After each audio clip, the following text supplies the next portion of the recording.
और क्या हाल चाल, सब बढ़िया। तो एपिसोड 60 में आपने देखा था कि जो हमारा वांगलिंग था ना वो मोती से बाहर निकल आता है और जो जुयू कंट्री है ना वहाँ पर घूमने लगता है। और हमारे वांगलिंग को कुछ पता चलता है कि जो जुयू कंट्री है ना वो बहुत ही ज्यादा निराश कंट्री है, उसमें कोई भी मनोबल या फिर खुशहाली बिल्कुल भी नहीं है। सिर्फ कठपुतलियां की तरह लोग बाग जीते हैं और अब आगे। अब वांगलिंग चलता है तो इन लोगों के बीच और भी घूमता है और उसे और भी पता चलता है कि जो जुयू कंट्री है ना वो सारी अब तक की उसकी दिखी गई कंट्रियों से सबसे अलग कंट्री है। जुयू कंट्री के हर शहर में एक पावरफुल वॉरियर होता है और उस वॉरियर का एक टावर होता है जो कि एकदम आइस से बना हुआ होता है। और तो और जितना पावरफुल ये टावर होगा ना उतना ही पावरफुल वो इंसान भी होगा जो उस शहर में रहता है। और हर शहर का सिर्फ एक ही पावरफुल इंसान होता है जो कि पूरे शहर को कंट्रोल करता है। और तो और जिस भी शहर का कोई भी पावरफुल इंसान है ना तो उस शहर में जितने भी बंदे रहते हैं ना सभी के सभी बंदे उसी इंसान की पूजा करेंगे जो उस शहर का सबसे पावरफुल बंदा है। उम्मीद है समझ गए होंगे। अब वांगलिंग चलता है तो इन सारी बातों का उसे पता लग जाता है। अब इतने में सीन शिफ्ट होता है और पलक झपकती 1 साल गुजर जाता है। 1 साल में हमारा वांगलिंग जुयू कंट्री के हर जगह पर हर कोने में घूमता है। इतने में सीन शिफ्ट होता है और फिर हमारे अब वांगलिंग को बताया जाता है जो कि एक अलग ही शहर में आ चुका था। अब जैसे ही वांगलिंग यहाँ पर आता है ना तो उसे शहर के सबसे पावरफुल इंसान के बारे में पता लगता है कि इस शहर का जो सबसे पावरफुल इंसान है ना वो सिर्फ कोर फॉर्मेशन लेवल पर है। इसलिए वांगलिंग चलता है तो सीधा इस शहर में जो पावरफुल बंदा है ना उसके सामने आता है और इसे 1-2 अटैक में ही पूरी तरीके से निपटा डालता है। और तो और इस बंदे को रिफाइन भी कर डालता है, इसकी बॉडी को ठिकाने लगा देता है और इसकी आत्मा को अपने पास रख लेता है। और तो और इस बंदे की जो मेमोरी है ना हमारा वांगलिंग चलता है तो उन मेमोरी को भी अपनी दिमाग में डाल लेता है ताकि जुयू कंट्री का और भी ज्यादा उसे पता लग सके। अब जैसे ही वांगलिंग ये सब कुछ करता है ना तो सामने वाले बंदे की मेमोरी के थ्रू हमारे वांगलिंग को पता चल जाता है कि जो जुयू कंट्री है ना उसकी जीनियस बोला जाए तो सबसे होनहार और पावरफुल वॉरियर रेड बटरफ्लाई ही है। हालांकि वो फिलहाल के लिए जुयू कंट्री में नहीं है बल्कि यहाँ से निकल चुकी है सुजाकू प्लेनेट की ओर। हालांकि उसके साथ जो जुयू कंट्री के पावरफुल वॉरियर है ना वो भी गए हैं ताकि सुजाकू से उन्हें भी कुछ पावरफुल वेपन वगैरह मिल सके। अब जैसी इन सारी बातों का पता हमारा वांगलिंग को लगता है ना तो वांगलिंग समझ जाता है कि उसे क्या करना है। वांगलिंग चलता है तो यहाँ पर अपना रूप रंग पूरी तरीके से बदल लेता है और जिस बंदे को अभी हाल हमारे वांगलिंग ने मारा है ना उसी के जैसा दिखने लगता है। अब वांगलिंग चलता है तो पीछे हाथ रखकर मस्ती से इसी बंदे की तरह रेंगते हुए आगे जाने लगता है और बाहर आ जाता है।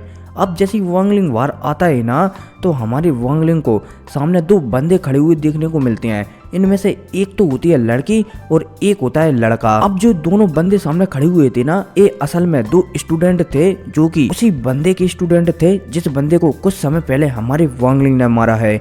अब जैसे ये दोनों बंदे हमारे वांगलिंग को देखते हैं ना तो ये हमारे वांगलिंग को ग्रीट करने लगते हैं क्योंकि फिलहाल के लिए हमारा वांगलिंग उसी बंदे जैसा दिख रहा है जिस बंदे को कुछ समय पहले हमारे वांगलिंग ने मारा था। अब जैसे ये दोनों बंदे हमारे वांगलिंग को ग्रीट करते हैं ना तो इनमें से जो एक लड़की थी ना उसका चक्कर अपने मास्टर से था। बोला जाए तो वांगलिंग ने जिस बंदे को मारा है ना उसी के से था, इसलिए ये इशारों में कुछ कहने लगती है। वांगलिंग चलता है तो शुरू में तो सामने वाली लड़की के इशारे नहीं समझ पाता, इसलिए सामने वाली लड़की से स्पष्ट पूछ लेता है कि क्या कहना चाहती हो। सामने वाली लड़की चलती है तो थोड़ा सा शर्मा जाती है। अब इतने में जो स्टूडेंट था ना वो चलता है तो वांगलिंग बोला जाए तो अपने मास्टर से कहने लगता है कि मास्टर आपने जो मुझे टेक्निक सिखाई है ना वो मैं लगातार ट्रेनिंग कर रहा हूँ और मैं अब जो बर्फ का पुतला होता है ना उसमें 8 से 9 नसें बना देता हूँ। अब जैसी वांगलिंग सामने वाले स्टूडेंट की बात सुनता है ना तो वो इशारों में कह देता है कि ठीक है बनाकर बताओ। ये बंदा चलता है तो हाथ हिलाता है और हाथ हिलाती यहाँ पर एक बर्फ का पुतला बना देता है और उस पुतले में अपनी शक्तियां लगातार डालने लगता है जिस वजह से जो पुतला था ना सामने बर्फ का उसमें भी नसें टाइप की दिखने लगती हैं। अब ये नसें 8 प्रकार की दिखती हैं तभी ये नसें चलती हैं तो अचानक बोला जाए तो ये पुतला चलता है तो ब्लास्ट हो जाता है।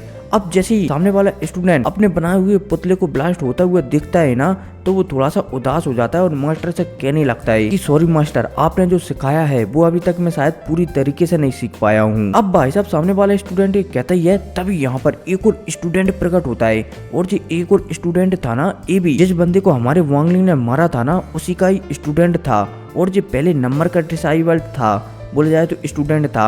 अब जैसे ये स्टूडेंट यहाँ पर आता है ना, तो ये सबसे पहले तो हमारे वांगलिंग को ग्रीट करता है, और फिर ग्रीट करने के बाद हमारे वांगलिंग से कहने लगता है कि टीचर, मैंने जो फोर अलायंस के लोग थे ना, उनमें से 2-3 लोगों का पता लगाया है कि वो अब हमारी जुयू कंट्री में कहाँ पर छुपी हुई है। हालांकि मैं वहाँ तक नहीं पहुँच सकता क्योंकि ऐसा लगता है कि वो बहुत ही ज़्यादा पावरफुल हैं, इसलिए टीचर आपको ही वहाँ पर चलना पड़ेगा।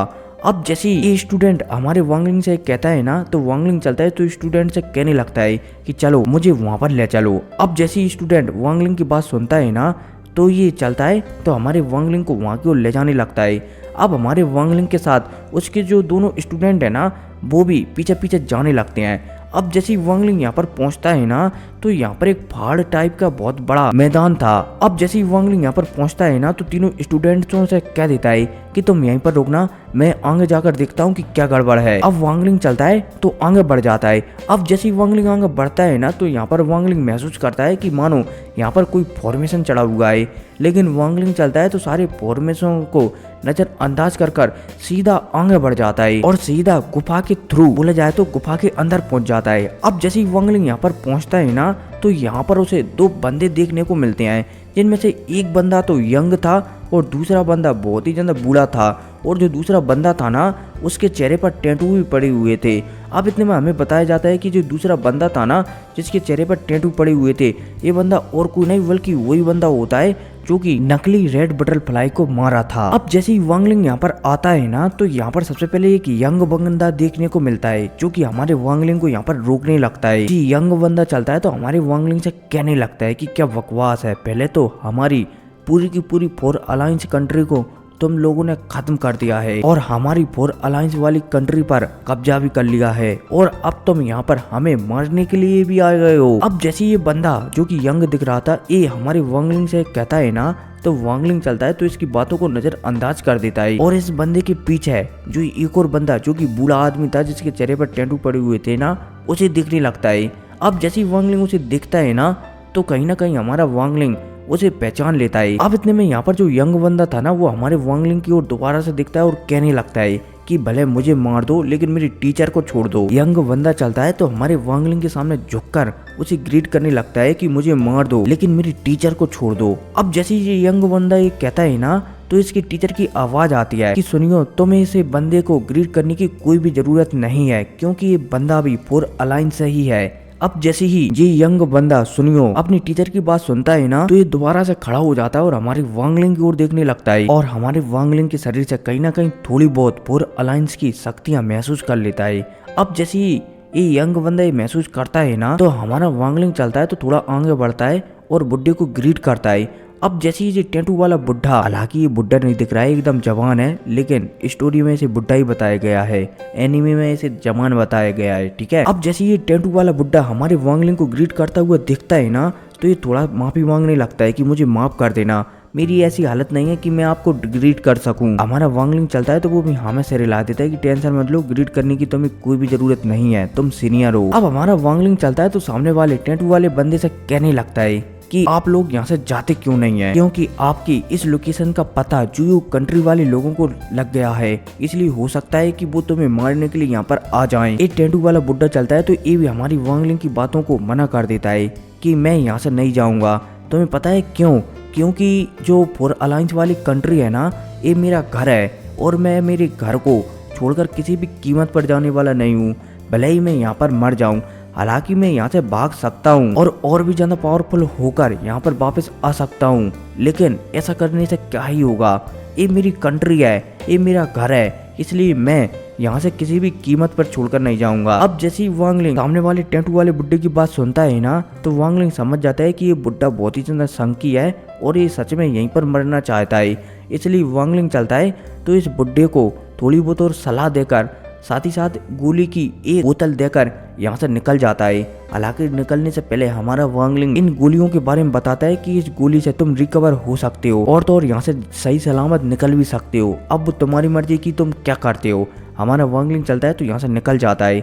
अब जैसे ही वांगलिंग बाहर आता है ना, तो वांगलिंग चलता है तो अपने तीनों स्टूडेंटों को लेकर यहाँ से निकल जाता है। हालांकि रास्ते में जाते समय हमारा वांगलिंग उस गुफा में था ना, वहाँ के बारे में कुछ सोचने लगता है कि जो टैटू वाला बुड्ढा था ना, उसने हमारे वांगलिंग को एक ट्रेजर दिया था, और जो ट्रेजर था ना वो एक पंखा था, और जो पंखा उसी लड़की का था जो सबसे पहले 4 अलायंस पर रेड बटरफ्लाई की जगह 4 अलायंस से लड़ने के लिए आई थी। अब दोबारा से हमें वर्तमान का सीन बताया जाता है जहाँ पर हमारा वांगलिंग चलता है तो तीनों स्टूडेंटों के साथ यहाँ से निकल जाता है। अब इसी के साथ सीन सब होता है और दोबारा से हमें उसी टेंटू वाले बुड्ढे की गुफा को बताया जाता है। एक टेंटू वाला बुड्ढा चलता है तो 2-3 वांगलिंग की दी गई गोलियों को खाता है। अब खाने के बाद जो उसका स्टूडेंट था ना यंग मैन, उसे यहाँ से एक अलग रास्ते पर भेजा देता है और कह देता है कि आज से तुम्हें अपने आप को ही प्रोटेक्ट करना है और सही सलामत रहना है, ताकि तुम भविष्य में पावरफुल होकर जुयू कंट्री को पूरी तरीके से डिस्ट्रॉय कर हमारी 4 अलायंस का बदला ले सको। अब जैसे ये टेंटू वाला बुड्ढे कहता है ना तो जो यंग मैन था ना वो थोड़ा सा उदास हो जाता है कि ऐसा लगता है कि अब उसके टीचर बहुत ही जल्द मरने वाले हैं। लेकिन फिर जी यंग बंदा चलता है तो अपने आप में प्रण लेता है कि एक दिन मैं जुयू कंट्री को इस दुनिया के नक्शे से मिटा दूंगा। अब इतने में हमें उसी टैटू वाले बंदे को बताया जाता है। ये बंदा चलता है तो हमारे वांगलिंग ने जो गोलियां दी थी ना 2-4-6 गोलियां और खाता है और सीधा अपनी पावर को रिकवर करने के बाद एकदम सीधा एक बहुत ही पावरफुल सेक्ट के पास पहुंचता है। बोला जाए तो एक टावर के पास पहुंचता है और सीधा उसी टावर में टकरा जाता है। अब जैसे ये टैटू वाला बंदा सामने टावर में टकराता है ना तो एक धमाका होता है बड़ाम, और इस टावर का जो मालिक था ना, या फिर बोला जाए तो इस सिटी का जो मालिक था ना, वो मारा जाता है। और तो और उसके साथ बहुत सारे जो कि नाशिंग सोल लेवल के कल्टीवेशन करने वाले थे ना, वो भी बहुत सारे मारे जाते हैं। अब इतने में हमारे वांगलिंग को बताया जाता है जो कि ये महसूस कर लेता है कि वो टेंटू वाला बुड्ढा था ना वो शायद अब मारा गया है। हमारा वांगलिंग चलता है तो दोबारा से जहाँ पर जिस बंदे को हमारे वांगलिंग ने मार कर उसकी मेमोरी ली है ना वहाँ पर वापस आ जाता है, और यहाँ पर जो उसके तीनों स्टूडेंट है ना उन्हें पढ़ाने लगता है। अब पलक झपकती 1-1.5 साल गुजर जाता है। हमारा वांगलिंग चलता है तो लगातार जो जुयू कंट्री की टेक्निक वगैरह है ना उन्हें सीखता रहता है। अब पलक झपकती 1 साल और गुजर जाता है और अब टोटल 9 साल हो जाते हैं। और हमारे वांगलिंग ने आज से 10 साल पहले, मतलब कि आज से 9 साल पहले जब हमारा वांगलिंग डानियों से आखिरी बार मिला था ना, उस समय हमारा वांगलिंग महसूस किया था कि उसे अब सिर्फ 10 साल लगेंगे सोल फॉर्मेशन पर पहुंचने में, और अब 9 साल गुजर चुके हैं, इसलिए अब सिर्फ 1 ही साल बचा है सोल फॉर्मेशन में पहुंचने में। इसलिए हमारा वांगलिंग भी महसूस कर लेता है कि अब वो बहुत ही जल्द सोल फॉर्मेशन पर पहुंचने वाला है। अब जैसे हमारा वांगलिंग ये महसूस करता है ना तो वांगलिंग को थोड़ा सा डर लगने लगता है, क्योंकि जिस दिन वो सोल फॉर्मेशन पर पहुंचेगा ना, मतलब कि सोल फॉर्मेशन लेवल पर पहुंचेगा ना, उस दिन शायद थंडर चमकेंगे आसमान में, जिस वजह से आसपास लोगों को पता चल जाएगा कि शायद कोई सोल फॉर्मेशन पर पहुंचने वाला है। हो सकता है कि वांगलिंग के लिए भी लोग प्रॉब्लम खड़ी कर दें, इसलिए वांगलिंग चलता है तो फैसला ले लेता है कि अब वो जुयू कंट्री को अलविदा कहकर हमेशा हमेशा के लिए जुयू कंट्री से निकल जाएगा और दोबारा से जाऊ कंट्री वापस जाएगा और वहाँ पर आराम से सोल फॉर्मेशन पर पहुंचेगा, क्योंकि जाओ कंट्री में इतने ज्यादा पावरफुल लोग नहीं हैं कि उसके सोल फॉर्मेशन को किसी भी प्रकार की बाधा डाल सकें। इसलिए अब वांगलिंग चलता है तो यहाँ का बोला जाए तो जो टावर है ना, जिस बंदे को हमारे वांगलिंग ने आज से 3-4 साल पहले कैद कर रखा था ना, उसे दोबारा से रिलीज करता है और उसकी मेमोरी इस तरीके से सेटलमेंट करता है कि किसी को पता ही नहीं चलता कि भाई उस बंदे के साथ क्या हुआ, और वांगलिंग चलता है तो फाइनली यहाँ से निकल जाता है। अब जैसे वांगलिंग यहाँ से निकलता है ना तो सबसे पहले हमारा वांगलिंग चलता है तो दोबारा से डानियों के पास जाता है। हालांकि हमारा वांगलिंग डानियों से मिलता नहीं है, बल्कि डानियों की थोड़ी बहुत देखभाल करता है कि डानियों कर क्या रहा है। हमारा वांगलिंग देखता है कि जो डानियों है ना उसने अब एक नई दुकान खोली है दोबारा से लोहे की, और उसकी जो वाइफ है ना वो दोबारा से प्रेग्नेंट है। हमारा वांगलिंग चलता है तो डानियों की वाइफ के जो भी बच्चा होने वाला है ना उसमें थोड़ी सी स्पिरिचुअल एनर्जी डाल देता है ताकि बच्चा शुरू में ही पावरफुल हो सके। और तो और हमारा वांगलिंग ये भी पता लगा लेता है कि एक लड़की होने वाली है, इसलिए वांगलिंग बहुत ही ज्यादा खुश हो जाता है। फाइनली हमारा वांगलिंग चलता है तो डानियों से बिना मिले और डानियों की थोड़ी बहुत मदद करने के बाद यहाँ से भी परमानेंटली जाओ कंट्री को निकल जाता है। हालांकि हमारे वांगलिंग को थोड़ी बहुत मूव वन की भी याद आती है जो कि सी ऑफ डेविल्स में रहती है, लेकिन हमारा वांगलिंग जाओ कंट्री की ओर निकल जाता है। और इसी निकलने के साथ साथ ये एपिसोड खत्म हो जाता है, और पता नहीं ये कब अपलोड होगा, लेकिन उम्मीद है कि सुबह तक तो अपलोड हो ही जाए। खैर कोई नहीं, मिलते हैं अगली वीडियो में। Take care.